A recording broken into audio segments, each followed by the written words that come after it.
Hey, hi there. I'm just doing this quick video for folks that happen to be changing the recoil cable or cord in a pull starter for just about anything.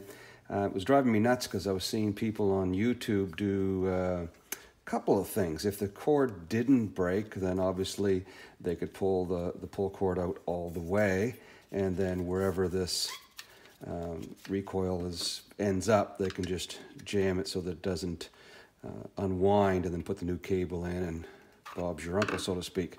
But if the cable breaks, then this all unwinds and you're starting from scratch and you got your brand new cord and you're wondering, well, gee, how many winds do I put on that? Because I need it to pull back and sit nicely in here. Now, some guys were doing strange things like burning a hole through this plastic to make a notch, something like this, and I'll tell you what that's for in a second. Or they'd put it all back together and this would be sloppy. This cord would be hanging out of it a little bit, and you know, they'd have to take it all apart again and then put another wind on it. So a couple quick things to do, and it's just on the principle of figuring out the circumference of this diameter for the circle here. And folks probably remember from school that basically it's the diameter of the circle, so the cord's going to sits down inside this groove here, and so this looks like about, I don't know, 5 inches. If you're into a metric kind of person, what's that? 13 centimeters, and then just multiply that by pi, which is 3.14. And Bob's your uncle again. You've got the actual distance or circumference around. So, you know, how much rope will go around that. Another thing you do is you just hold it on there, I guess, with rope or a piece of wire, and go around like that, and then say, oh, okay, that's one turn around.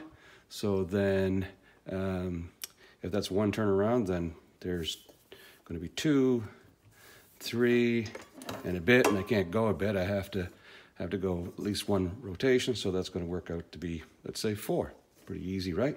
Don't have to burn any holes. I don't have to do it twice. Or you get your calculator out and figure it out that way.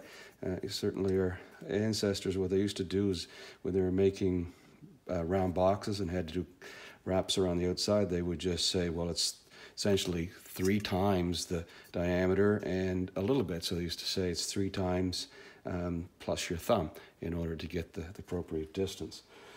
So if I took, for example, that 5 inches times the 3.14, which is pi, it's going to come out to 15.7 inches. If we took the 100 or 13 millimeters times 3.14, it comes out to, you can do the math on this for me, make sure, but 40.82 millimeters, okay, somewhere around there. And then the length of this cord, I measured that, it came out to 138 millimeters, or in inches, I think it was 54 inches, I think was the distance. So I just take one of these and divide it in the other. They come out to, I think one comes out to between 3.6, 3.8, somewhere around there. So again, I can't go half a turn, so just going to equate to 4 turns. All right, so I'm going to take this and I'm going to make sure I took it in the right direction. This is the way it goes back to pull it back. All right, and you're wondering with the little notch there that some guys are burning a hole in it, that you can use that. So if it's a little slack, you can pull the cable, the cord up through that little hole, and then turn this manually another turn and put the cable back through, and then you get a little more tension on it. But just use quick little math, or say quickly just measure across here. When you measure across there, you know that it's going to be essentially 3 and a little bit. So it's 1, there's 3, keep going, so that's 1, and then 1, 2, 3 is 2 turns, 1, 2, 3 turns, and I got some left over. So 4 turns. Pretty easy. Don't have to burn any holes or end up doing this twice. So they've actually identified where the cord goes through, but if you look, there's a hole right there, right? So starting right there where the pull cord's going to go through. And just remember, it's going to be pulling back that way. So I want to go the opposite. So that's 1 rotation. 2. Hang on, there's quite a bit of tension on there. That's 2. That's 3. Now you're getting nervous because you can feel that strain. Did I say 3? Now we're going to go to 4. There's 4. Right there. A screwdriver in there somewhere. Okay. I'll hold it nicely. Yeah, you gotta melt the end of this cord if it's all frayed. And then we'll put this through here. Tie a knot.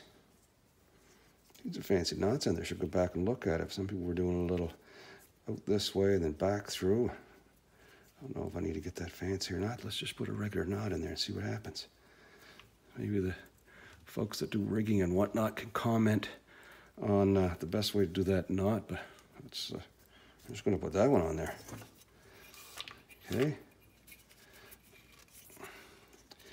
And let's carefully, I'm not going to just pull that screwdriver and let it fling. I'm just going to go easy. Let that wind. Oh, look at that. Geez, that's perfect, right? I like that. All right, that was easy. For the real mathematicians out there, yes, when this cord goes around once, maybe twice, it'll be the exact same diameter. So, but the third time around, it does build up on top of the rope, if you follow me. So it is going to make it a teeny bit wider if you were doing the exact math. But in the big scheme of things, we quickly figured out that 4 turns was magic. And we'll be able to put this back on my snowblower and good to go. Hope that helped everyone.